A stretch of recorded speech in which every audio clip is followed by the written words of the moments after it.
Okay, once more good morning to our class. അപ്പോൾ ഈ കഴിഞ്ഞ ക്ലാസ്സിൽ നമ്മൾ എടുത്തത് സ്റ്റിക്കി നോമിനൽ വേജസ് ആയിരുന്നു.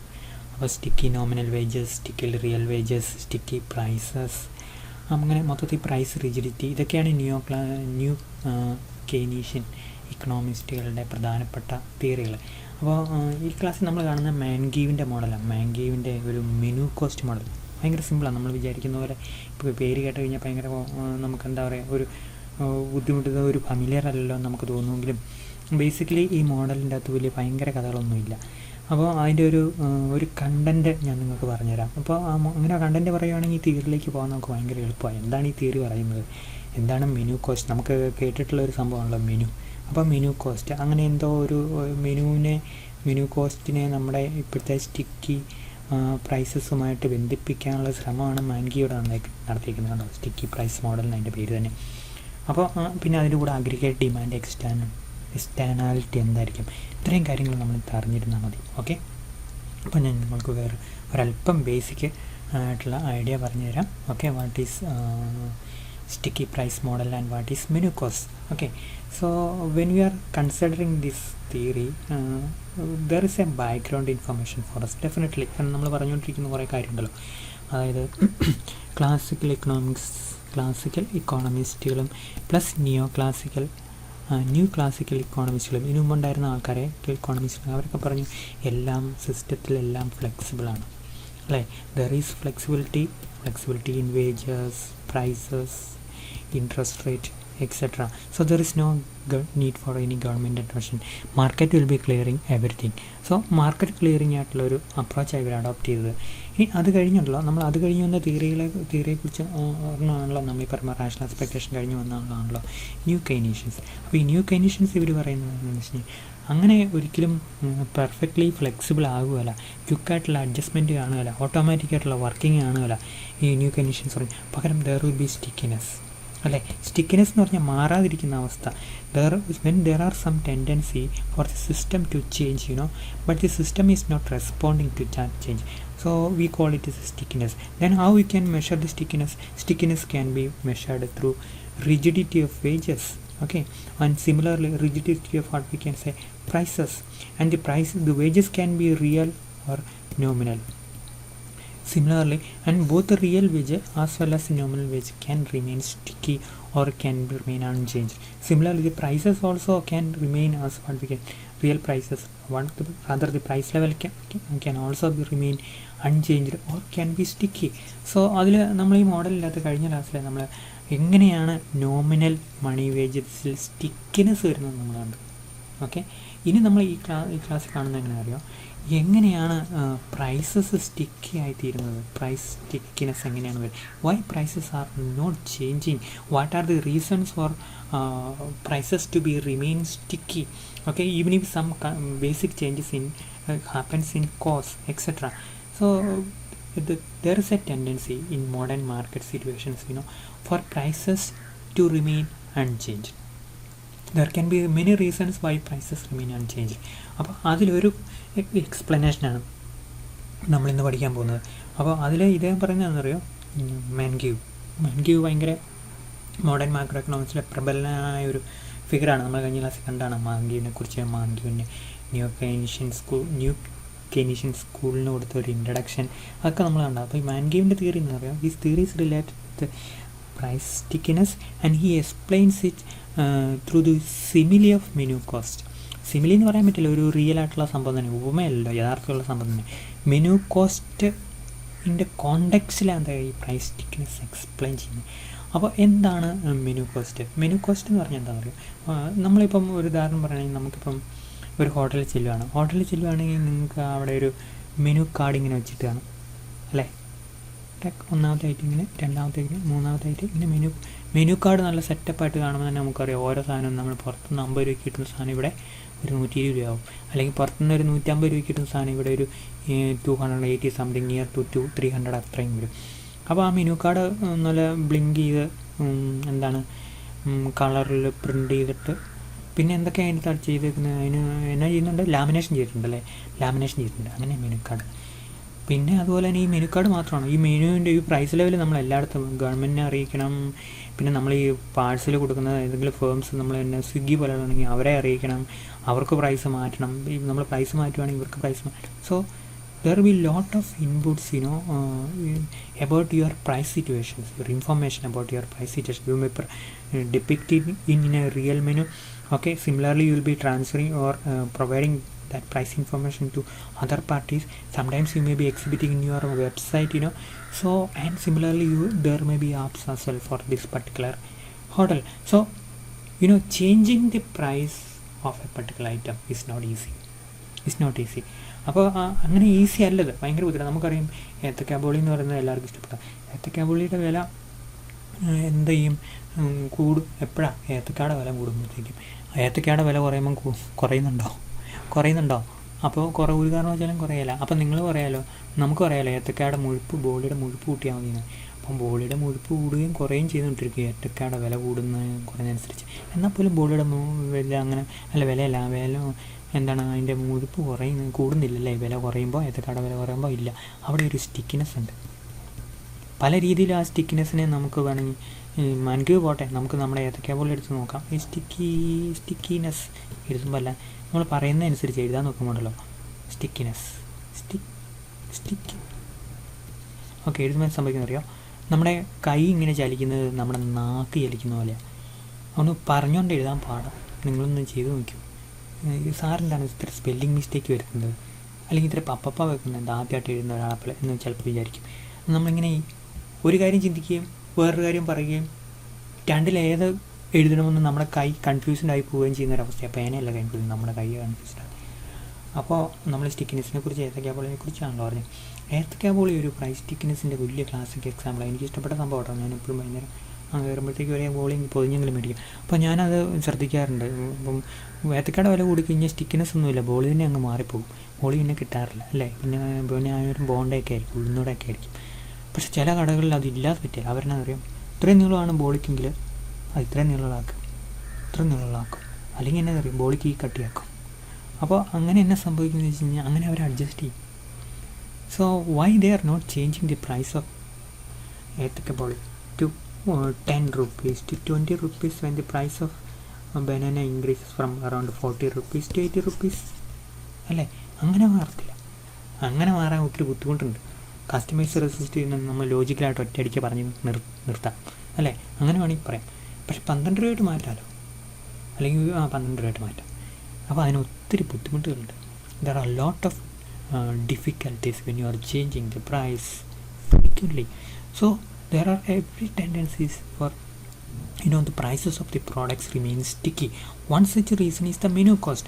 അപ്പോൾ നമ്മൾ ഈ മെനു കോസ്റ്റ് ഡയറക്റ്റായിട്ട് നമ്മൾ പറഞ്ഞല്ലോ, ഈ മെനു കാർഡ് നമ്മളിങ്ങനെ അടിച്ചു വെച്ചു, പിന്നെ അത് മാറ്റാൻ നമുക്ക് ചിലവ് വേണം അല്ലേ.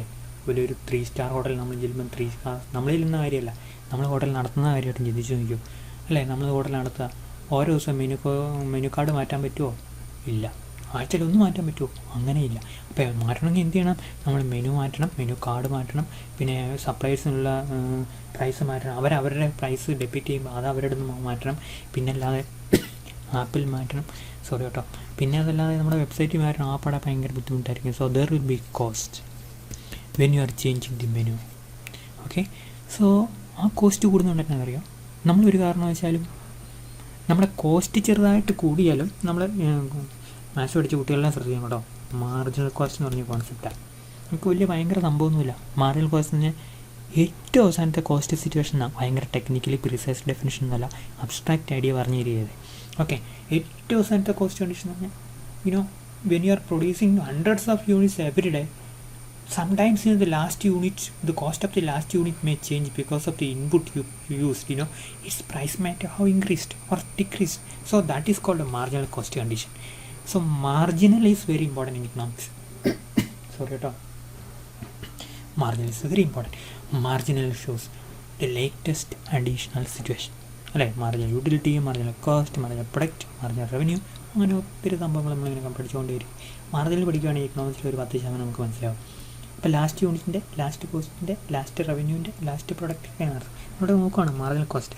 ഇപ്പോൾ ഈ ഏറ്റവും അവസാനത്തെ കോസ്റ്റ് ഉണ്ടല്ലോ, നമ്മൾ പറയുകയാണ് നമ്മളിങ്ങനെ കോസ്റ്റ് ഇങ്ങനെ വരുവാണ്, നമ്മൾ പ്രോഡക്റ്റിൻ്റെ വില കൂടി, നമ്മൾ വില കുറയ്ക്കാൻ തയ്യാറില്ല, വില കൂട്ടാൻ തയ്യാറില്ല, അല്ലെങ്കിൽ വില കുറയ്ക്കാനും തയ്യാറില്ല.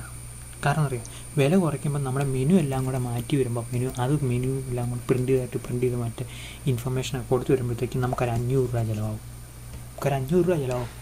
അതേസമയം ഇതിൽ നിന്നുള്ള ലാഭം എന്ന് പറഞ്ഞിട്ടുണ്ടല്ലോ, ഈ പ്രൈസ് മാറ്റി കഴിഞ്ഞ് നമുക്ക് കൂടുതൽ സപ്ലൈ ചെയ്തോ അങ്ങനെയൊക്കെ നമുക്ക് ലാഭം എന്ന് പറഞ്ഞാൽ ഒരു 300 രൂപയായിരിക്കും. അവിടെ നമുക്ക് ഇത് നഷ്ടമായതുകൊണ്ട് നമ്മളെന്നറിയോ, ഈ പ്രൈസ് മാറ്റാതെ സെയിമായിട്ട് നിലനിർത്തും. എന്നിട്ട് നമ്മൾ എന്ത് ചെയ്യും, പഴൻ്റെ അത്രയും വിൽപ്പന കാണില്ല നമ്മൾ വില കുറയ്ക്കാത്തതുകൊണ്ട്, പക്ഷേ ലാഭം നമുക്ക് കാണുക തന്നെയാണ്. അതിൻ്റെ കാരണം ഡൗൺവേർഡ് സ്ലോപ്പിംഗ് ഡിമാൻഡ് കുറവാണ്. ശ്രദ്ധിക്കുക, വില കൂട്ടി വിൽക്കുമ്പോഴത്തേക്കും നമുക്കെന്നാ അറിയാം, കുറച്ചേ വിൽക്കുള്ളൂ, ലാഭം കൂടുതലായിരിക്കും. വില കൂട്ടി വിൽക്കുമ്പോഴത്തേക്കും നമുക്കെന്നാ അറിയാം, കൂടുതൽ വിൽക്കാൻ പറ്റും, അല്പം ലാഭം കാണും, അതിന് അത്യാവശ്യം നല്ല ലാഭം കാണും, കാരണം കൂടുതൽ ടേൺ ഓവർ വന്നല്ലോ. പക്ഷെ വില കൂട്ടി വിറ്റെന്നും കൊണ്ട് ആൾക്കാർ വന്നേ രക്ഷപ്പെട്ടു. നമ്മളറിയാം, നമുക്ക് പഴയ പോലെ അത്രയും ലാഭം, ഇത്രയും വിറ്റപ്പോൾ അത്രയും ലാഭം കിട്ടിയില്ലെങ്കിലും നമുക്ക് അത്യാവശ്യം ഒരു ലാഭം കിട്ടും. അപ്പോൾ ആ ലാഭവും വില കുറച്ചുള്ള നഷ്ടം കൂടെ നമ്മൾ കണക്കിലാക്കും. അപ്പോൾ നമ്മൾ വില കുറച്ച് കഴിഞ്ഞാൽ നമുക്കൊരു 300 രൂപ കൂടുതൽ കിട്ടും. വില ഇതുപോലെ തന്നെ നിലനിർത്തുവാണെങ്കിൽ നമുക്കൊരു 500 രൂപ കിട്ടിക്കൊണ്ടിരിക്കും. അപ്പോൾ നമ്മളെന്ത് ചെയ്യും, അപ്പോൾ നമുക്ക് മെനു കോസ്റ്റ് ഉണ്ട്. നമ്മൾ ഈ മെനു കോസ്റ്റ് അതാണ് നമ്മൾ ശ്രദ്ധിക്കേണ്ടത്. അതിലേക്ക് പറയുമ്പോൾ മെനു കോസ്റ്റും കൂടെ നമുക്കുണ്ടെന്ന് വിചാരിക്കും, ഒരു 100 രൂപയുടെ മെനു കോസ്റ്റും കൂടെ എന്ന് വിചാരിക്കും. ഇതെല്ലാം കൂടെ മാറ്റാൻ പിന്നെ നമുക്കിവിടെ 100 രൂപ ലാഭമായിരിക്കും, പ്ലസ് 100 കൂടെ വരുമ്പോൾ 400 രൂപയാകും. അപ്പോൾ ഇതാണ് ഒരു ഏകദേശം ഒരു ഐഡിയ. നമുക്ക് ഈ തിയറി പഠിക്കുമ്പോൾ ഒരു ഫേം പ്രൈസ് മാറ്റാത്തതിൻ്റെ പ്രധാനപ്പെട്ട കാരണം, when you are changing the pricing, you have to change the cost condition, the price information service including menu, so that will produce more cost. So to avoid such procedural works and the cost related to changing the menu, you will keep your price constant. Okay, so that is why price remains sticky. അല്ലേ, ഭയങ്കര ഇത്രയും വലിയൊരു തിയറിയാണോ ഇങ്ങനെ പഠിപ്പിച്ചുകൊണ്ടിരിക്കുന്നത്? നമുക്കൊക്കെ ഒറ്റയടിക്ക് ഒരു 2 വാക്കുകൊണ്ട് sentence പറഞ്ഞാൽ മനസ്സിലാക്കാമെന്ന് കഴിയും. ഞങ്ങളൊരു സിമ്പിൾ ചായക്കട നടത്തുവാണെങ്കിൽ നമ്മളെപ്പോഴും മാറ്റാറില്ല. അതിന് കാരണം ഇന്നൊക്കെയാണ് നിങ്ങൾക്ക് പറയാൻ പറ്റും. ആ കാര്യം മാൻഗീവ് ഇങ്ങനെ പറഞ്ഞെന്നേ ഉള്ളൂ. പിന്നെ അതിനെക്കുറിച്ചുള്ള പഠനങ്ങളൊക്കെയാണ്. പിന്നെ ബാക്കി മെനു കോസ്റ്റ് ഉണ്ടോ ഇല്ലയോ, ഷോർട്ട് റണ്ണിലാണോ ലോങ് റണ്ണിലാണോ, എക്കണോമിക്സിൽ വരെ പോക്കുണ്ട്, അങ്ങനെയൊക്കെയാണ്. പിന്നെ അതിനെക്കുറിച്ചുള്ള കൂടുതൽ അനലിറ്റിക്കൽ പഠനം മാൻഗീവ് ഇങ്ങനെ ഉദ്ദേശിച്ചില്ലായിരുന്നു, മാൻഗീവ് പറഞ്ഞു. അപ്പോൾ അതാണ് ഈ തിയറി നമ്മളെക്കുറിച്ച് നമുക്ക് പറഞ്ഞു തരുന്നത്. ഓക്കെ, ഇപ്പോൾ ഏകദേശം ബ്രീഡ് ചെയ്യുമല്ലോ, എങ്ങോട്ടാണ് ഈ തിയറിയുടെ ഒരു പോക്കെന്നുള്ള കാര്യം ബ്രീഡ് ചെയ്യല്ലോ. എന്നാൽ നമുക്കത് തുടങ്ങാം. ഒരു second. No we are starting the theory from the very beginning. Mankiw sticky price model, menu cost model and aggregate demand externalities. Okay, the classical and neoclassical macroeconomics theories. Macroeconomics type ചെയ്യുമ്പോഴുള്ള മിസ്റ്റേക്കുകളാണ് ഇതൊക്കെ സംഭവിക്കും. Theories are based on the assumption of flexibility of prices. അപ്പോൾ flexibility of പ്രൈസസിൻ്റെ ബേസിലാണ് ഈ തിയറികൾ work ചെയ്യുന്നത്. ഏത് ക്ലാസിക്കൽ നിയോ ക്ലാസിക്കൽ നമ്മൾ കണ്ട prices clear markets by adjusting demand and supply quickly. New Keynesian economics, on the other hand, believe in the stickiness of prices. In the short run, markets do not clear quickly because adjusting price is costly. This is very important. മനസ്സിലായല്ലോ, നമുക്ക് price ഇപ്പോൾ അങ്ങോട്ടും ഇങ്ങോട്ടും മാറ്റിയൊക്കെ adjust ചെയ്യാൻ ഭയങ്കര പാടാണ്. ഏറ്റവും കൂടുതൽ പ്രൈസ് അഡ്ജസ്റ്റ് ചെയ്യുന്നവരായിരിക്കും? ഒരു എക്സാമ്പിൾ എടുത്ത് നോക്കൂ. നമ്മുടെ പോകുന്ന വഴിയിലെ സൈഡിൽ പാത്രത്തിൻ്റെ അകത്ത് ചാള വയ്ക്കുന്ന ആൾക്കാരായിരിക്കും അല്ലേ. രാവിലെ ഒരു പ്രൈസ്, ഉച്ചയ്ക്കൊരു പ്രൈസ്, വൈകുന്നേരം ചാള വിറ്റില്ല വേറൊരു പ്രൈസ്. മെനു ഉണ്ടോ? ഇല്ല. മെനു കാർഡ് ഉണ്ടോ? ഇല്ല. സോ എക്സെപ്ഷണലി ഇൻഫോർമൽ സെയിൽ അല്ലേ. അപ്പോൾ അവരെ സംബന്ധിച്ചിടത്തോളം ഒരു വിലയ്ക്ക് മേടിച്ച് അവർക്കൊരു റൗണ്ട് ആവറേജ് ഒരു കിലോയ്ക്ക് 250 രൂപയ്ക്ക് വിറ്റ് കഴിഞ്ഞാൽ ലാഭം 250 ആട്ടോ ഉദ്ദേശിക്കുന്നത്. അപ്പോൾ അവരെന്നെ രാവിലെ വരുമ്പോൾ ചാള 240 രൂപ പറയും. കരഞ്ഞ് നിലവിളിച്ച് 220 രൂപയ്ക്ക് കുറേ ആൾക്കാർ മേടിക്കും. എന്നാലും ഒരു കിലോയ്ക്ക് 70 രൂപ. വൈകുന്നേരം ചാള കേടാറാകുമ്പോൾ അവർ 120 രൂപ എന്നൊക്കെ പറഞ്ഞുകൊണ്ട് അങ്ങോട്ട് കുറയ്ക്കും. മനസ്സിലായല്ലോ. So for them there is no menu cost. There is no difficulty in adjusting prices. So we often goes to such sellers to purchase our products. അല്ലേ, നമ്മൾ അവിടുന്ന് മേടിക്കുന്നതിൻ്റെ കൺവീനിയൻസ് കുറച്ചുണ്ട്. പഠിച്ച് നോക്കിക്കഴിഞ്ഞാൽ നമുക്കൊരു എക്കണോമിക്സ് മോഡൽ ഡെവലപ്പ് ചെയ്താലോ. ചാള വയ്ക്കുന്നവരെ കുറിച്ച് വേണമെങ്കിൽ ഒരെണ്ണം ഡെവലപ്പ് ചെയ്യാമെന്നുള്ളത് മോശം കാര്യമൊന്നുമില്ല. പുതിയ മാൻഗീവ് പോലെ നമുക്ക് മാൻഗീവിനെ പോലെ ആയി മാറാൻ പറ്റും. എന്തുകൊണ്ടാണ് there is flexibility for them in prices, so their pricing method is very logical, conditioned by circumstances like that, so because adjusting prices is costly. എന്താണ് നമ്മൾ പറയുന്നതാണ്, പ്രൈസ് അഡ്ജസ്റ്റ് ചെയ്യുന്നത് ഭയങ്കര കോസ്റ്റ്ലിയാണ്. ഓക്കെ, അതാണ് നമ്മളിവിടെ കാണുന്നത്.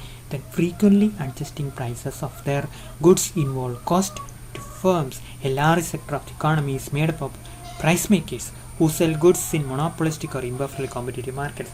ശ്രദ്ധിക്കുക, again for students who are studying mathematics, there are different market conditions like perfect competition, that is an illusionary mythical market. This is monopolistic competition, a market with large number of sellers, still product differentiation, they have control over the product price etc. ഭയങ്കര നല്ലൊരു product. ഞാൻ micro economics പഠിച്ചപ്പോൾ എനിക്ക് ഏറ്റവും ഇഷ്ടപ്പെട്ട ഒരു തിയറിയായിരുന്നു monopolistic competition. എത്ര ആത്മാർത്ഥമാണ് അദ്ദേഹം തിയറി ഉണ്ടാക്കിയത്, ആരാണ് ചേംബർലിൻ. അത് വിചാരിക്കുമ്പം ആ തിയറി പഠിച്ചു നമുക്ക് ഭയങ്കര ഒരു ഇൻട്രസ്റ്റ് വരും, ഇങ്ങനെ ഇത്ര ആലോചിച്ച് ആ തിയറി ഉണ്ടാക്കി കളഞ്ഞല്ലോ എന്ന് വിചാരിച്ച്. So theory of monopolistic competition. Then imperfectly competitive markets, for them adjusting prices is costly. Okay, now ഒരു സെക്കൻഡ് ഇച്ചിരി മുകളിലോട്ട് പോട്ടെ. ന്യൂ കെ അന്നേരം വി മോഡിൽ നിന്ന് പോയി അങ്ങനെ തിരിച്ചിടാവേ. New Keynesian economics argue that menu cost are the reason for price stickiness. അപ്പോൾ ഇവരെന്താണ് പ്രൈസ് മാറാത്തതിന് കാരണം എന്ത്? അതിൻ്റെ പ്രധാനപ്പെട്ട കാരണമായിട്ട് ഇവർ പറയുന്നത് പറയാം പ്രൈസ് സ്റ്റിക്കിനെസ്സാണ്. പ്രൈസ് ഇങ്ങനെ സ്റ്റിക്കിന് മാറാൻ നിൽക്കുക. എന്താണ്? മെനു കോസ്റ്റാണ് എൻ്റെ ഒരു പ്രധാനപ്പെട്ട കാരണം. ഓക്കെ, ഇപ്പോൾ മെനു കോസ്റ്റ് നമ്മൾ പഠിക്കുന്നുണ്ട്. Price stickiness the suboptimal adjustment of prices in response to demand shocks. Demand കൂടി കുറഞ്ഞു, പ്രൈസ് മാറണോടല്ലോ മാറ്റാതിരിക്കും. അതിൻ്റെ കാരണം മെനു കോസ്റ്റ് ഉള്ളതുകൊണ്ട് can result in business cycles. Okay, അപ്പോൾ നമ്മൾ പറഞ്ഞല്ലോ ഈ പ്രൈസ് സ്റ്റിക്കിനെസ് ഇങ്ങനെയൊക്കെ പോയാലും ആ demand price stickiness suboptimal adjustment price response to demand shocks can result in business cycles. ഇവർ പറയുന്നത് അറിയാം, ഈ ഡിമാൻഡ് അങ്ങോട്ടും ഇങ്ങോട്ടും മാറുമ്പോൾ പ്രൈസ് സ്റ്റിക്കിനെസ് ആയിട്ട് നിന്നാൽ തന്നെ ബിസിനസ് സൈക്കിളിൽ വ്യത്യാസം ഉണ്ടാവും എന്നാണ് പറയുന്നത്. Gregory Mankiw proved in 1985 in his article Small Menu Cost and Large Business Cycles, a macroeconomic model of monopoly, that sticky prices can be both privately efficient and socially inefficient. ഒരു കമ്പനിയെ സംബന്ധിച്ചുള്ള ഒരു സെല്ലറെ സംബന്ധിച്ചുള്ള നമ്മൾ സൂപ്പറായിരിക്കും, പക്ഷേ സമൂഹത്തെ സംബന്ധിച്ചുള്ള നല്ലതല്ല. കാരണം സമൂഹം വില കുറയണം, കൂടണം നമുക്ക് ആഗ്രഹമില്ല കേട്ടോ. സാധനങ്ങൾ കിട്ടിയില്ല, പ്രൈസ് വില കൂടും, അപ്പോൾ നമ്മൾ കുറച്ച് മേടിക്കണമല്ലോ. അങ്ങനെ വേറെ സംഭവങ്ങൾ ആൾക്കാർ മേടിക്കണം, പ്രൈസ് കുറയണം അല്ലേ നമ്മുടെ ആംഗിളിൽ. അല്ലെങ്കിൽ നമുക്ക് പറയുകയാണെങ്കിൽ പ്രൊഡ്യൂസറുടെ ആംഗിൾ പ്രൈസ് കൂടണം. So that is socially efficient. And when it is stickiness there will be social inefficiency. Okay, in fact, as Mangi pointed out, even small menu costs can cause large welfare losses. Okay, ചെറിയ menu cost പോലും അല്ലെങ്കിൽ price stickiness പോലും ഭയങ്കരമായിട്ട് welfare loss ഉണ്ടാകും ആൾക്കാർക്ക് price കുറയ്ക്കാതിരുന്നു കഴിഞ്ഞാൽ. നമ്മൾ വേറെ എന്തിനെങ്കിലും വില അങ്ങനെ കമ്പയർ ചെയ്ത് പറയാൻ പറ്റുമോ? റിയൽ വേൾഡിൽ നമുക്ക് അങ്ങനെ പറയാൻ പറ്റില്ലേ? കുറേ സാധനങ്ങളുണ്ട് ഇപ്പോൾ മനസ്സിലേക്കൊന്നും വരുന്നില്ല. നിങ്ങൾ തന്നെ നിത്യജീവിതത്തിൽ നിന്ന് ആലോചിച്ച് നോക്കൂ, ആളുകൾ പ്രൈസ് കുറയ്ക്കാത്തതിന് നമ്മുടെ പെട്രോളും ഡീസൽ ഇപ്പോൾ സർക്കാർ ടാക്സ് കിട്ടാൻ വേണ്ടിയിട്ട് കൂട്ടിക്കൊണ്ടിരിക്കുന്ന എന്തായാലും എന്തൊരു നഷ്ടമല്ലേ. പെട്രോളിന് 100 മുകളിൽ, ഡീസൽ കഴിഞ്ഞ ദിവസം കോളായിപ്പോൾ നോക്കുമ്പോൾ 946 950 രൂപ. കുറേ ദിവസങ്ങൾക്ക് മുമ്പ് ഡീസൽ അടിച്ച് ഒരിടത്തും പോകാനില്ലായിരുന്നല്ലോ, 840 രൂപയ്ക്കും കണ്ട് അടിച്ച് ഓർക്കുന്നത്. ഇപ്പോൾ 950 രൂപ അടുത്തായി. ഇനി അതടിക്കും ഈ ഒരു 10 ലിറ്റർ ഡീസൽ അടിക്കാൻ കഴിയുമ്പോൾ എത്ര? 1000 രൂപ ആയിരിക്കും. 1050 രൂപ. അയ്യോ, കോളേജിൽ പോയി വെച്ച് വരുന്നതിന് ഇത്രയും ചിലവാകുന്നില്ല. 2 പ്രാവശ്യം കോളേജിൽ പോകുന്നതിനും പൈസ ആവും.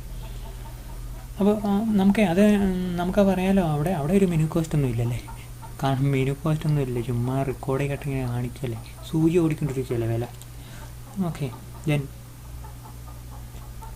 Mangi uses a static model of monopoly firm's pricing decision, which starts by setting its price in advance and changes it ex post but incurring in a small menu cost. അപ്പോൾ ഈ മൊണോപ്പൊളി മോഡലിന് അറിയാം, തോന്നുന്ന പ്രൈസാണ്, ഇഷ്ടമുള്ള price കൂട്ടാം കുറയ്ക്കാം. പക്ഷെ എന്നാൽ പോലും അവിടെ ഒരു മെനു കോസ്റ്റ് ഉണ്ട്, എക്സ്പോസ്റ്റ്. നമ്മൾ പ്രൈസ് ഒന്ന് ആലോചിക്കും, വരുന്ന ആൾക്കാരോട് പറയും. അപ്പോൾ ഇത് എഴുതി വെക്കാനും ആൾക്കാരോട് ഡിസ്പ്ലേ ചെയ്യാനും ഒക്കെ ആയിട്ട് കുറേ കോസ്റ്റ് ആവശ്യമുണ്ട്, മനസ്സിലാലോ. The monopoly faces is a constant cost function and an inverse demand function. Okay, ഇവിടുത്തെ ഒരു സിറ്റുവേഷൻ എന്നറിയോ, കോൺസ്റ്റൻറ്റ് കോസ്റ്റ് ഫംഗ്ഷനാണ്. മാർജിനൽ കോസ്റ്റ് കോൺസ്റ്റൻ്റ് ആണെന്നാണ് പറയുന്നത്. ഇത് അങ്ങനെ ജീവിതത്തിൽ ഒരിക്കലും ഇല്ല കേട്ടോ. എത്ര യൂണിറ്റ് ഔട്ട്പുട്ട് പ്രൊഡ്യൂസ് ചെയ്യും, മാർജിനൽ കോസ്റ്റ് ഏറ്റവും അവസാനത്തെ യൂണിറ്റിന് വരുന്ന കോസ്റ്റ് കോൺസ്റ്റൻ്റ് ആണ്. ഇക്കണോമിക്സ് പഠിച്ച എല്ലാവരുടെയും സങ്കല്പത്തിലും സ്വപ്നത്തിലും മാർജിനൽ കോസ്റ്റ് ഇങ്ങനെയാണ്. MC ഇതാ കോസ്റ്റ് കേട്ടോ, ഇത് ലെവൽ ഓഫ് ഔട്ട്പുട്ടാണ്. കേട്ടോ. മാത്സ് പഠിക്കുന്ന കുട്ടികളെ ശ്രദ്ധിക്കുക. This is marginal cost. The cost for the last unit you incurred, this is, if this is 10 10 units, this is 15 unit, this is 20 unit. At 20 unit your marginal cost, the cost for producing the last unit will be minimum. But when you increases it to 100 units, so that means your cost is going up.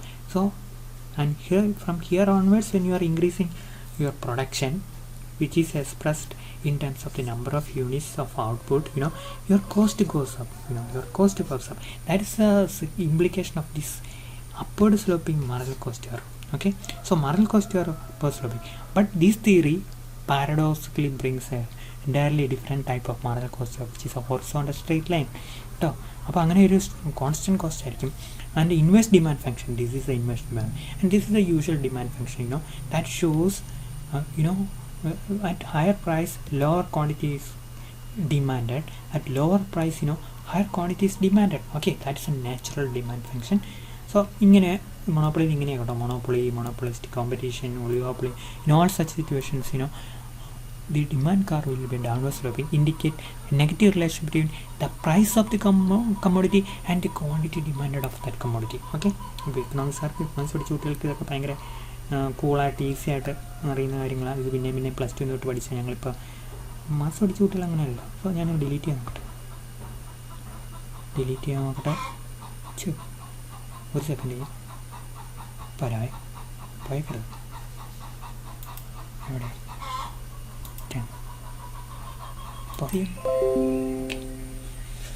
അപ്പോൾ നമ്മൾ പറഞ്ഞുകൊണ്ടിരുന്ന കാര്യം നിങ്ങൾ ഓർക്കുന്നതാണ്, menu കോസ്റ്റിനെ കുറിച്ചാണ്. അപ്പോൾ demand curve നമ്മൾ പഠിച്ചു. അതുപോലെ സ്റ്റാറ്റിക് ആയിട്ടുള്ള ഒരു കോസ്റ്റ് കർവ് ആണെന്ന് പറഞ്ഞു.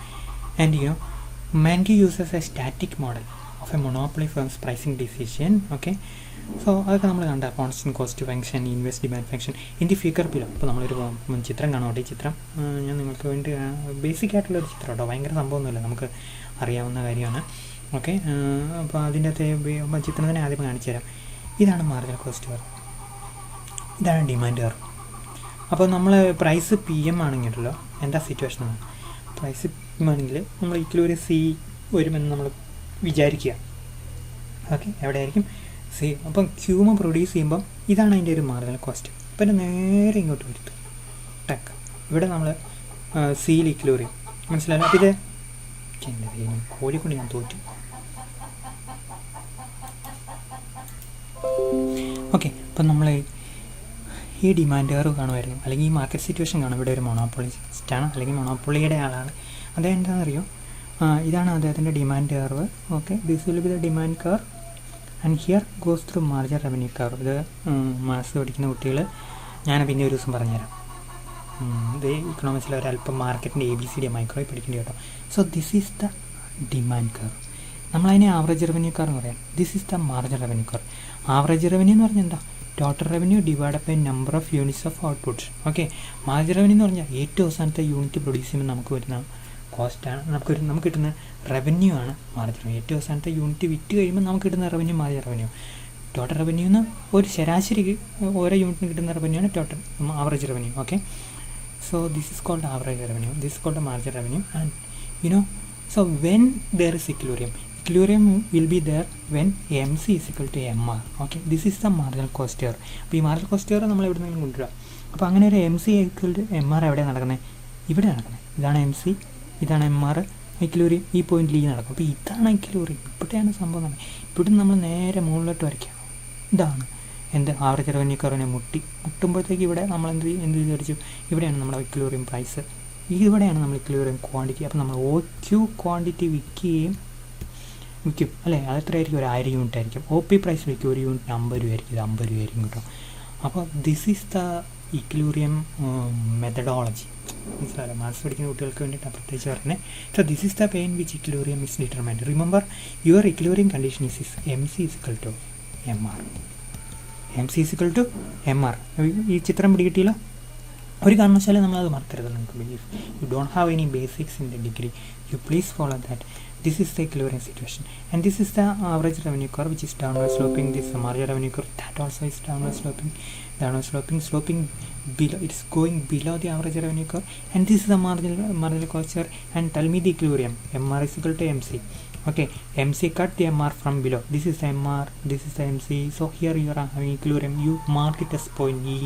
Okay, and drawing a dotted line to lower portion, you can see the equilibrium quantity OQ, then you draw another line, then it will be bending, touching on the average revenue curve, and there you can see the equilibrium price. Okay, so average revenue curve ചെന്ന് മുട്ടുമ്പോഴാണ് നമുക്ക് equilibrium price തീരുമാനിക്കുന്നത്. നമ്മുടെ basic condition MR is equal to MC ആണ്. So this is the way in which the equilibrium is determined in all imperfect market conditions, where the demand curve is downward sloping. അപ്പോൾ ഈ ഒരു methodology maths പഠിക്കുന്ന എല്ലാ കുട്ടികളും ഓർത്തിരിക്കണം. നിങ്ങൾ പഠിച്ചതായിരിക്കും, ചിലപ്പോൾ ഒരു പക്ഷേ ടീച്ചർ നിങ്ങൾ പഠിപ്പിച്ചതായിരിക്കും. അപ്പോൾ അങ്ങനെ നമ്മൾ നോക്കുമ്പോൾ this is the MR curve. We don't have this is the AR curve. Okay, we don't have any MR curve, but let me draw an MR curve here. This is the MR curve, and here comes the equilibrium, and you can call that equilibrium as MR is equal to MC. So at that point there will be equilibrium. Here it is the equilibrium point on the demand curve, AR curve. AR curve is also called the demand curve.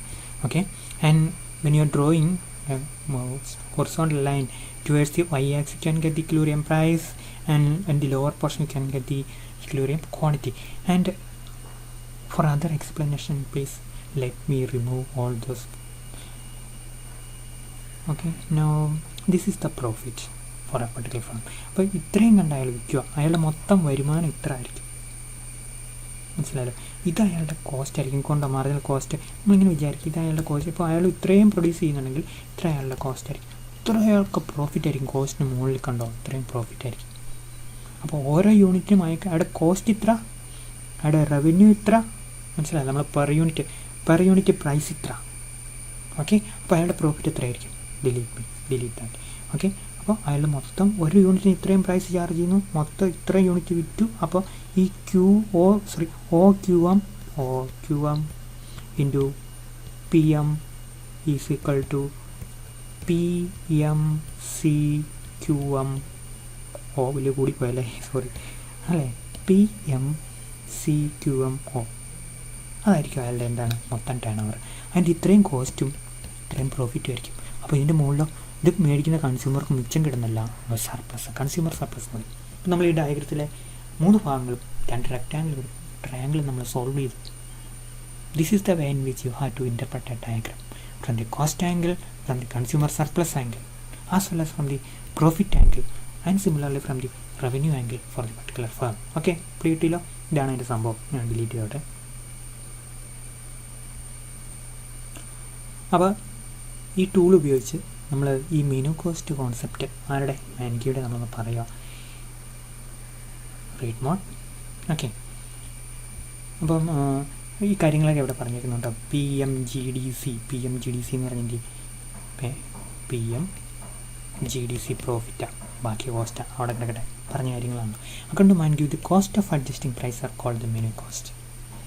അപ്പോൾ ഈ price കൂടുന്നു കുറയുന്നു അതിനനുസരിച്ച് അതിനനുസരിച്ച് നമ്മൾ price മാറ്റുമ്പോൾ ആദ്യമേ cost മാറുന്നതിന് നമ്മൾ പ്രൈസ് മാറ്റുമ്പോൾ നമുക്ക് ആ പ്രൈസ് മാറ്റുന്നതിന് ചില ചിലവുണ്ട്. മെനു കാർഡ് മാറ്റുക, ആ കോസ്റ്റിനെ നമ്മൾ മെനു കോസ്റ്റ് എന്ന് പറയും. Okay, so while changing the price the firm has to incur certain expense. It has to print new price lists, catalogs and other printed material. In the case of supermarket, it has to display all products and show the new prices. Like a hotel and a restaurant have to reprint its menu with new price. Meetings, phone calls and trips by a representative firm to renegotiate with the suppliers. Supermarket കൊടുക്കുന്നുണ്ടെങ്കിൽ അങ്ങനെ all fall under the category of menu cost. Hence, menu cost represents the cost displaying and indicating prices to the consumer. In the content of the menu cost argument is that if the changed price doesn't bring the revenue that covers the menu cost, അപ്പോൾ price change ചെയ്തല്ലോ അങ്ങനെ വരുമ്പോഴല്ലോ അങ്ങനെ price change ചെയ്യുമ്പം നമുക്കൊരു വരുമാന വ്യത്യാസം വരും. ആ വരുമാന വ്യത്യാസത്തിൽ when your revenue is changing that revenue should also bring this menu cost, otherwise the firm will not change the price. This is the conduct of the theory. Okay, അപ്പോൾ ലോജിക്കലായിട്ട് നമുക്ക് എങ്ങനെയാണെന്ന് നിങ്ങൾക്ക് പിടികിട്ടി. നമുക്ക് മനസ്സിലാക്കാൻ പറ്റുന്ന ഒരു സംഭവമാണ്, അല്ലാതെ it is not beyond our logical understanding. Whatever may be the theory says, whatever may be the diagram says, whatever may be the mathematical illustrations, the content of the theory is logical. This much only. Okay.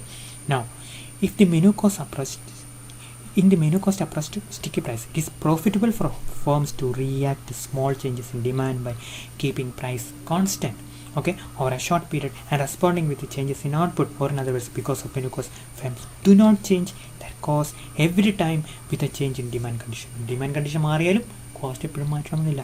Okay, menu cost are incurred each time prices are changed periodically rather than continuously. Thus menu costs explain the short run stickiness of prices. What is that? Short run stickiness of prices. നമ്മളൊരു diagram ഒക്കെ അതിൻ്റെ assumptions ഒക്കെ കുറേ ഉണ്ട്. This macroeconomic impact of one firm's price adjustment on the demand for other അത് പോട്ടെ അതിനറിയും. Aggregate demand അറിയില്ല, നമുക്ക് പിന്നീട് അതിലേക്ക് വരാം. Okay, in the menu cost hypothesis, price adjusts slowly because of changes in price of externalities. See, what is externality? What is externality? നമ്മളൊന്നും ചെയ്യാതെ നമുക്ക് കിട്ടുന്ന നേട്ടങ്ങളോ കോട്ടങ്ങളോ ആയിരിക്കും എക്സ്റ്റേണാലിറ്റി. ഓക്കെ, അപ്പോൾ നമ്മളിങ്ങനെ ഇരിക്കുക, നമ്മുടെ നാട്ടിൻ്റെ അകത്തൂടെ നല്ലൊരു റോഡ് വന്നു, നമ്മുടെ വീടിൻ്റെ അടുത്തോടെ. നമ്മളെന്തെങ്കിലും ചെയ്തിട്ടാണോ? അല്ല, നമ്മുടെ സ്ഥലം പോയില്ലെന്ന് വിചാരിച്ചു. അപ്പോൾ അങ്ങനെ സ്ഥലം പോയാലും നല്ലതൊക്കെ തന്നെ കേട്ടോ. അപ്പോൾ അങ്ങനെ വിചാരിക്കുമ്പോണ്ടല്ലോ നമുക്ക് നമ്മുടെ എന്താ പറയുക, നമ്മുടെ പെട്രോളൊക്കെ ലാഭിച്ചു, വണ്ടിക്ക് കൂടുതൽ എന്താ പറയുക കിട്ടി, ലൈഫ് കിട്ടി, ടയറിന് കൂടുതൽ മൈലേജ് കിട്ടി. So all those are positive externalities. ആ type of externalities positive externalities. Similarly, there can be negative externalities. Some firm establishes its unit in our neighborhood, there will be a lot of pollution, so that is an example of negative externality. So externality may be different, negative or positive, depends upon the type of benefit or cost we are incurring, so we are getting due to the action of somebody else. Okay, when one firm reduces the price of the product, what is the application of externality in the context of the menu cost theory? Here it is. When one firm reduces the price of the product, when suppose that one firm reduces the price of it, benefits other firms in the economy. When it reduces the price of charges, it lowers the average price level slightly and thereby raises real income. ഇതാണ് അതിൻ്റെ ഒരു പോക്ക്. എന്താണെന്നറിയാം, ഒരു firm price കുറച്ചു, അപ്പോൾ എന്നറിയാം, കൺസ്യൂമേഴ്സിന് കുറച്ച് ഇൻകം ചിലവാക്കിയാൽ മതി. അപ്പോൾ ആ കൺസ്യൂമേഴ്സിന് ഇൻകം കൂടുതൽ കിട്ടി. അല്ല, കുറച്ച് ഇൻകം ഫ്രീ ആയിട്ട് നമ്മുടെ ഇരിക്കുക, നമ്മൾ ഈ കമ്മോഡിറ്റി ചിലവാക്കേണ്ടതായിരുന്നു, എൻ്റെ വില കുറഞ്ഞുകൊണ്ട് നമ്മുടെ കുറേ ഇൻകം ഫ്രീ ആയി. അപ്പോൾ അയാൾ എന്ത് ചെയ്യും, ആ ഇൻകം എല്ലാ കമ്മോഡിറ്റിയിലും പ്രൈസ്, കമ്മോഡിറ്റി എക്സ് ഗുഡ് ആണോ, good X, good Y, good Z വരെയല്ലേ ഉള്ളൂ, പിന്നെ നമ്മൾ എക്ക് തുടങ്ങാം, അങ്ങനെ കുറയുന്നുണ്ടെന്ന് വിചാരിക്കുക. അപ്പോൾ ഇങ്ങനെ എല്ലാ ഗുഡിലും ഒന്ന് ചിലവാക്കും ഈ കൂടുതൽ കിട്ടിയ ഇൻകം. കാരണം എന്താ, ഈ ഫേമിൻ്റെ പ്രൈസ് കുറച്ചു, അപ്പം കൺസ്യൂമറുടെ ഇൻകത്തിൻ്റെ ഫ്രീ ആയിട്ട് കിട്ടിയെന്ന് അയാൾ ഇൻകം കൂടി എന്നുള്ളതാണ്. പക്ഷേ 10,000 രൂപയ്ക്ക് മേടിക്കേണ്ടിയായിരുന്നു, ഇപ്പം വില പറഞ്ഞപ്പോൾ ഒരു 4,000 രൂപയ്ക്ക് മേടിച്ചു, 6,000 രൂപ ഫ്രീ ആയിട്ട് കിട്ടി. 6,000 രൂപ ഉണ്ടല്ലോ ഈ ഓരോരോ കമ്മോഡിറ്റിയിലും ചിലവാക്കും. ഓക്കെ, അപ്പോൾ എല്ലാ കമ്പനികൾക്കും ലാഭം കിട്ടും, ചിലവ് കൂടും, ചിലവല്ലോ അവരുടെ ഡിമാൻഡ് കൂടും, അവരുടെ സെയിൽ കൂടും, അവർക്കെല്ലാം എന്ത് കിട്ടും, പോസിറ്റീവ് എക്സ്റ്റേണാലിറ്റി വരും. Okay, so when it reduces the price charges, it lowers the average price level slightly and thereby raises the real income. The increase in real income increases the demand for the products of all firms. Okay, the macroeconomic impact of one firm's price adjustment on the demand for the products of all other firms is called aggregate demand externality by Mankiw. ഇതാണ് aggregate demand. അപ്പോൾ externality എന്താണെന്ന് അറിയാലോ, aggregate demand എന്ന് പറഞ്ഞാൽ total ഡിമാൻഡാണ്. മനസ്സിലായല്ലോ, ഒരു firm price കുറച്ചു, അപ്പോൾ ആ കൺസ്യൂമേഴ്സിൻ്റെ ഒക്കെ ഇൻകം കൂടി, കാരണം കുറച്ച് ഇൻകം ചിലവാക്കിയാൽ മതി. മനസ്സിലായല്ലോ, കുറേ ഇങ്ങനെ ഫ്രീ ആയിട്ട് കിട്ടി, അപ്പോൾ അത് അവരെല്ലായിടത്തും ചിലവാക്കി, അപ്പോൾ എല്ലാവർക്കും കുറേ ബെനിഫിറ്റ് കിട്ടി, എല്ലാവരുടെയും സെയിൽ കിട്ടി. അതിനെ പറയുന്നത് അഗ്രിഗേറ്റ് ഡിമാൻഡ് എക്സ്റ്റേണാലിറ്റി എന്ന് മാൻകി പറയുന്നത്. Okay, with aggregate demand externality small menu cost can make prices sticky. Okay, അപ്പോൾ അഗ്രിഗേറ്റ് ഡിമാൻഡ് എക്സ്റ്റേണാലിറ്റി നടക്കാതെ വരും. അതായത് മെനു കോസ്റ്റ് കാരണം പ്രൈസ് സ്റ്റിക്ക് ആയിക്കഴിഞ്ഞാൽ പ്രൈസ് കുറയുന്നില്ലല്ലോ, അപ്പോൾ അഗ്രിഗേറ്റ് ഡിമാൻഡ് എക്സ്റ്റേണാലിറ്റി നടക്കാതെ വരുമെന്നാണ് മാൻകി പറയുന്നത്. നമ്മൾ പിന്നീട് കാണും കേട്ടോ. അപ്പോൾ നമുക്ക് ഇന്നത്തെ ക്ലാസ് സമയമായില്ലല്ലോ. ഈ ഗ്രാഫിക്കൽ എക്സ്പ്ലനേഷൻ കൂടെ ഞാനൊന്ന് പറഞ്ഞോട്ടെ, പിന്നെ നമുക്ക് അടുത്ത ദിവസത്തേക്ക് അങ്ങ് പോകേണ്ട കാര്യമില്ലല്ലോ, ശരിയല്ലേ? ഗ്രാഫിക്കൽ എക്സ്പ്ലനേഷൻ കൂടെ പറഞ്ഞ് നമുക്ക് നിർത്താം. ഓക്കെ, ഗ്രാഫിക്കൽ എക്സ്പ്ലനേഷൻ ഗ്രാഫ് പോരട്ടെ, ഗ്രാഫ് ഞാൻ വേറെ സോഴ്സിൽ നിന്ന് കോപ്പി അടിച്ചോട്ടോ. നമുക്ക് ബുക്കൊന്നും ഇല്ലാത്തതുകൊണ്ട് ഇപ്പം ബുക്ക് ഞാൻ പരമാവധി നോക്കി ഒരു ബുക്ക് ആമസോണിൽ നിന്ന് വായിച്ച് വരുത്തിയ അതിൻ്റെ അത് ഭയങ്കര ബുദ്ധിമുട്ടായിട്ടാണ് പറഞ്ഞേക്കുന്നത്. അപ്പോൾ അത് നമുക്ക് ഉപയോഗിക്കാൻ പറ്റില്ല നോട്ടിന്. അതുകൊണ്ട് പുതിയ ഒരെണ്ണം കിട്ടുന്നവരെ നമുക്ക് പുതിയ ബുക്ക് കിട്ടുന്നവരെ തൽക്കാലം നമുക്ക് പലയിടത്തു നിന്ന് സോഴ്സ് ചെയ്ത് മാത്രമേ കണ്ടൻറ്റ് ഉപയോഗിക്കാൻ പറ്റുള്ളൂ. So this content you may be getting from several other sources. നമുക്ക് ഓൺലൈനായിട്ട് കിട്ടും. ഇപ്പോൾ ഞാൻ ഇതിനെ കുറച്ച് ടൈപ്പ് ചെയ്യുമ്പോഴത്തേക്കും കുറച്ച് സ്പെല്ലിംഗ് മിസ്റ്റേക്ക് വരുന്നുള്ളൂ. അപ്പോൾ അങ്ങനെയുള്ളവരേ ഉള്ളൂ. ബാക്കി നമുക്ക് പലയിടത്തു നിന്ന് കൊണ്ടുവന്നാണ്. ഈ ഡയഗ്രാം അങ്ങനെ കൊണ്ടുവന്നാണ്. ഡയഗ്രാം ഇതിനേക്കാളും ഡിഫിക്കൽട്ടായിട്ടുള്ള ഡയഗ്രാം ഒക്കെ ഉണ്ട്. അതൊക്കെ ഭയങ്കര ബുദ്ധിമുട്ടായതുകൊണ്ട് ഇങ്ങനെ ഡയഗ്രാം ശ്രദ്ധിക്കുക. Or demand situation is AD0. എവിടെ ഇല്ലല്ലേ? വേറെ ഇത് നമുക്ക് ഇവിടെ വേറെ എന്തെങ്കിലും ഒരു പേര് കൊടുക്കും. പേരെന്താ കൊടുക്കണ്ടേ? ഒരു S കൊടുത്തു. S ഇല്ല. SD0 കണ്ടോ? ഇനി അതിൻ്റെ ടിന്നായിട്ടുള്ള MR കർവ്, അതിൻ്റെ MR കർവാണ്. D0 ഇതാണെങ്കിൽ MR0 അതിൻ്റെ ആയിരിക്കും. ഓക്കെ, അപ്പോൾ അവിടെ ഇക്വലിബ്രിയം നടക്കുന്ന എവിടെയായിരിക്കും? മാർജിനൽ കോസ്റ്റ് ഈസിക്കൽ ടു പറഞ്ഞേ, പാർവതിയോടും ജിതിനോടും ഒക്കെ ചോദിച്ചു നോക്കാം. MR is equal to MC. നമ്മൾ കണ്ടുപിടിക്കുകയാണ്. ഇതാണ് നമ്മുടെ MC കർവ്. നമ്മൾ പറഞ്ഞില്ലായിരുന്നു സ്ട്രേറ്റ് ലൈൻ MC1. അത് മാറുന്നില്ല. നേരത്തെ ഒരു MC0 ഉണ്ടായിരുന്നു, നമ്മൾ വേണ്ടെന്ന് കാണിക്കുന്നില്ല. അത് ഒരെണ്ണം കൂടെ വരച്ച് അത്രയും കിളിക്കൂട് പോലെ ആയിപ്പോൾ.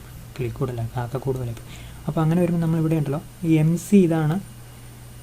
ഇത് ആണല്ലോ AR കർവ്, ഡിമാൻഡ് കർവ് കേട്ടോ. ഡിമാൻഡ് കർവിന് AR കർവൊന്നും അല്ല, AR കർവിന് ഡിമാൻഡ് കർവ് നമ്മൾ ഇത് അതിൻ്റെ തൊട്ട് താഴെയുള്ള MR കർവ്, അതിൻ്റെ തന്നെ MR കർവ്. ഇതാണ് ഇക്വിലിബ്രിയം. കാരണം MC ഇത് MR ഇത് കൂട്ടിമുട്ടിയത് E എന്ന് പറഞ്ഞ പോയിൻ്റാണ്. പിന്നെ അതിൻ്റെ മുകളിലോട് നമ്മൾ AR കർവിൻ്റെ കൂടെ വരച്ചു. ഇതാണ് പ്രൈസ് P0, ഇതാണ് ക്വാണ്ടിറ്റി Q0. അപ്പോൾ കോമ്പിനേഷൻ കിട്ടിയല്ലോ, P0 Q0. അപ്പോൾ P0 Q0 ആണ് നമുക്കെല്ലാം കിട്ടി. ഇതാണ് ഒറിജിനൽ ഇക്വിലിബ്രിയം. അപ്പോൾ ലാഭം എത്ര നോക്കാം. ഇങ്ങനെ വരച്ചിട്ട് കോസ്റ്റ് ആണല്ലോ, ഇത്രയൊക്കെ ആയിട്ട് ലാഭം അല്ലേ? PAEK ലാഭമായിരിക്കും.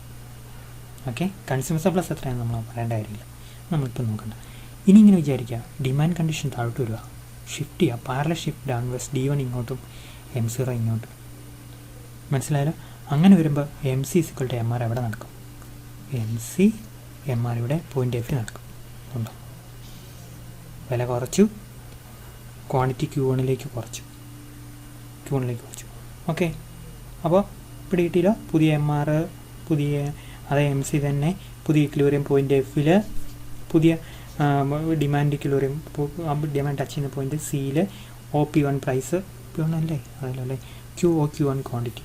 ഇനി ഇങ്ങനെ വിചാരിക്കുക, നമ്മളിവിടെ ഒരു കാര്യം കണക്കിലെടുക്കും. എന്താണെന്നറിയോ? നമുക്ക് ഈ പുതിയ പ്രൈസ് അഡ്ജസ്റ്റ് ചെയ്യുന്ന എത്ര കോസ്റ്റ് ആവശ്യം വരും? എന്ത് കോസ്റ്റ്? Menu cost. ആ മെനു കോസ്റ്റ് ഇവിടുന്ന് കിട്ടിയില്ലേ, ഈ ഒരു സിറ്റുവേഷൻ ഇതാണല്ലോ പുതിയ പ്രോഫിറ്റ് കണ്ടീഷൻ, കൂടുതലായിട്ട് കിട്ടിയില്ലേ, നമ്മളെന്ത് ചെയ്യുന്നറിയോ? പഴയ പ്രൈസ് തന്നെ ചാർജ് ചെയ്യുന്ന പറയുന്നത്. നമ്മൾ എങ്ങോട്ട് പോകില്ല, നമ്മൾ ഈ പുതിയ ഈ ഒരു കാരണവശാലും P1ലേക്ക് പോകില്ല. പകരം നമ്മൾ എന്ത് ചെയ്യും? P0യിലേക്ക് നമ്മുടെ പ്രൈസ് നിലനിർത്തും. P0 കൊണ്ട് അതെവിടെയായിരിക്കും? ഡിലീറ്റ് ചെയ്യുക. അപ്പോൾ ഇത്രയും ഡിലീറ്റ് ചെയ്യാൻ അടുത്തേക്ക് ക്യാൻസൽ കൊടുത്തു കഴിഞ്ഞാൽ എന്ത് സംഭവിക്കും? ഓക്കെ, ഡിലീറ്റ് ചെയ്യാൻ പോയി കഴിഞ്ഞാൽ ഉള്ളൊരു പ്രശ്നം ഇതാണ്. ഒരു മൊത്തം ഡിലീറ്റ് ചെയ്യാൻ ഇങ്ങനെ ക്യാൻസൽ ഒരു സെക്കൻഡേ എല്ലാം പോയി. അപ്പോൾ നമുക്ക് ഡയഗ്രാം നോക്കാം. ഓക്കെ, അപ്പോൾ നമ്മൾ പറഞ്ഞല്ലോ ഇതാണ് പോയിൻ്റ് C, പോയിൻ്റ് F, ഇതാണ് അതിൻ്റെ ഒരു റവന്യൂ സിറ്റുവേഷൻ. ഇനി ഇവിടെ മെനു കോസ്റ്റ് കവർ ചെയ്യുന്നില്ല എന്ന് വിചാരിച്ച് നോക്കും. അപ്പോൾ ആ ഫേം എന്താ പറയുക? OP0 തന്നെ ഓപ്പറേറ്റ് ചെയ്യും. അപ്പോൾ എന്ത് സംഭവിക്കുമെന്ന് ചോദിച്ചു കഴിഞ്ഞാൽ ഇത്രയും മാത്രമേ എന്ത് ചെയ്യുള്ളൂ, ഇത്രയും മാത്രമേ OP0 ഇത്രയും മാത്രമായിരിക്കും OP0 പ്രൈസിൽ ഉണ്ടോ. ഈ പ്രൈസിങ് നോക്കി OP0 ഇത് ഈ OP0 പ്രൈസ് നമ്മളെല്ലാം ഭയങ്കര ഈസിയാണ്. ഈ OP0 നമ്മൾ സെലക്ട് ചെയ്ത് പഴയ പ്രൈസ് തന്നെ മെയിൻറ്റെയിൻ ചെയ്യുക, സ്റ്റിക്കിനെസ്. അപ്പോൾ അത് നേരെ ഇങ്ങോട്ട് വരച്ചേ. ഇവിടെ വരുമ്പോഴത്തേക്ക് എന്ത് ചെയ്യും? ആ ഡിമാൻഡ് കർവ് മുട്ടും. താഴോട്ട് ഇങ്ങോട്ട് വരച്ച് കഴിഞ്ഞാൽ എന്ത് കിട്ടും? ക്വാണ്ടിറ്റി കിട്ടും. കോസ്റ്റ് മാറുന്നുണ്ടോ? ഇല്ല, കോസ്റ്റ് ഇവിടെ തന്നെ, കോസ്റ്റ് മാറുന്നില്ല, MC മാറുന്നില്ല.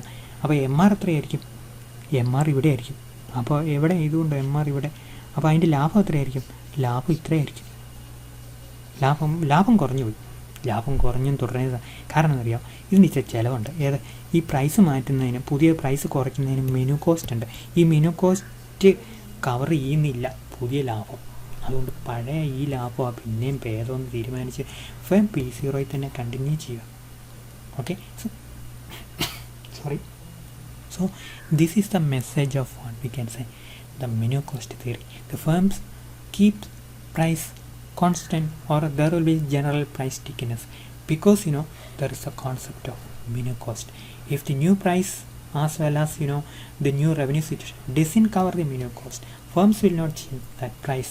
The price remains constant, or there will be a tendency for price stickiness. That is the concept of what the menu cost theory proposed by Gregory Mankiw.